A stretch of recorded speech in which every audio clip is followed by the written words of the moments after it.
कभी सोचा है कुछ लोग कमरे में आते ही सबका ध्यान अपनी तरफ खींच लेते हैं। उनकी बात में एक अजीब सी ताकत होती है। लोग सुनते भी है, मानते भी है, जबकि बाकी लोग बोलते रह जाते हैं और कोई ध्यान तक नहीं देता। क्यों?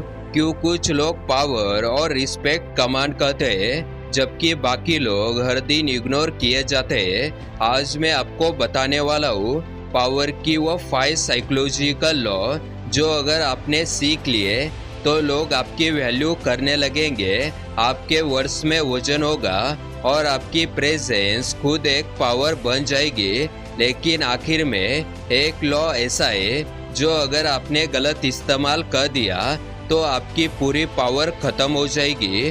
तो वीडियो को आखिर तक जरूर देखना क्योंकि यहाँ वो डेंजरस सीक्रेट छुपा है। कभी किसी मीटिंग में देखा है जो इंसान सबसे ज्यादा बोलता है उसे शायद ही कोई सीरियसली लेता है, लेकिन जो चुप रहता है वह सबके दिमाग में रह जाता है। यह है लॉ ऑफ साइलेंस। पावरफुल लोग बोलते नहीं, ऑब्जर्व करते हैं क्योंकि साइलेंस डर पैदा करता है। लोग सोचते रहते हैं यह क्या सोच रहा है, क्या यह मुझसे ज्यादा जानता है। साइलेंस एक साइकोलॉजिकल वेपन है जो आपकी वैल्यू अपने आप बढ़ा देती है। एग्जाम्पल, जब मैं कॉलेज में था हर डिस्कशन में अपने पॉइंट रखता था, लोग सुनते नहीं थे।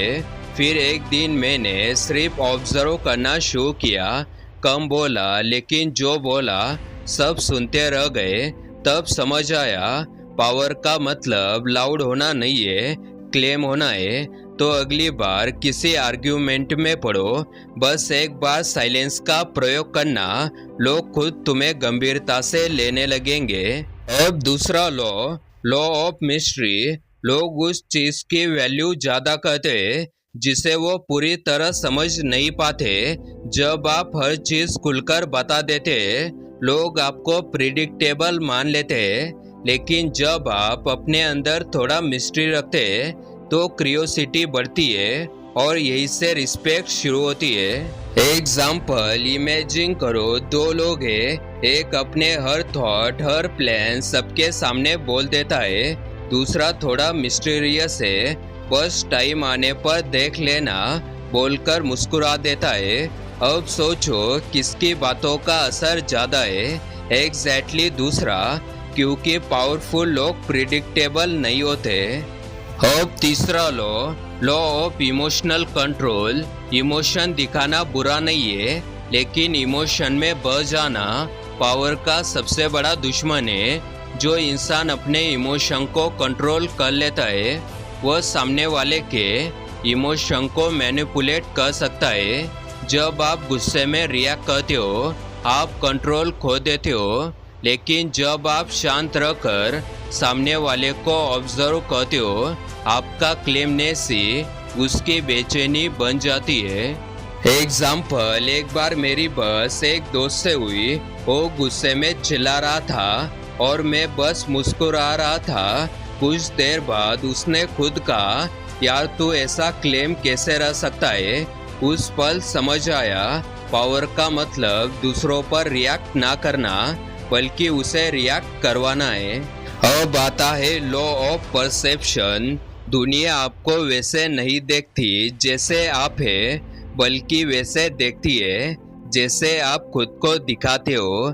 Reality doesn't matter, perception he power है। एग्जाम्पल, दो इंसान सेम काम करते हैं, एक कॉन्फिडेंट है और दूसरा घबराता है। उसके अंदर कॉन्फिडेंट की कमी है। गेस करो प्रमोशन किसे मिलेगा।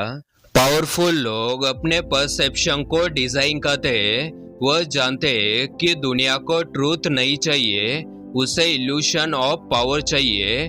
कभी मिरर के सामने देखो और खुद से पूछो, क्या मैं पावरफुल दिखता हूँ? अगर जवाब नहीं है तो दुनिया भी नहीं देखेगी। अब सबसे इम्पोर्टेंट और सबसे डेंजरस लॉ ऑफ डिटैचमेंट। जब आप किसी चीज, इंसान या आउटकम से ज्यादा अटैच हो जाते हैं आप पावरलेस बन जाते हैं, क्योंकि अटैचमेंट डर लाती है। अगर यह चला गया तो और डर हमेशा पावर को खा जाता है। पावरफुल लोग इमोशनली इन्वेस्टेड नहीं होते, वो स्ट्रेटेजिक होते हैं। एग्जाम्पल, जब आप किसी को इम्प्रेस करने की बहुत कोशिश करते हैं, आप वीकनेस दिखाने लगते हैं, लेकिन जब आप थोड़ा दूर रहकर कंट्रोल दिखाते हो, लोग खुद आपकी अटेंशन के लिए तरसते हैं। यही रीजन है कि कुछ लोग हर जगह रिस्पेक्ट पाते हैं, क्योंकि वो कभी जरूरतमंद नहीं लगते। अगर आप जानना चाहते हो कि चालाकी से बात कैसे करें, तो आप इस वाले वीडियो को देख सकते हो। मैं आपसे वही मिलूंगा। अगर आपको ये वीडियो पसंद आए तो इस वीडियो को लाइक और चैनल को सब्सक्राइब कर देना। जय हिंद, वंदे मातरम।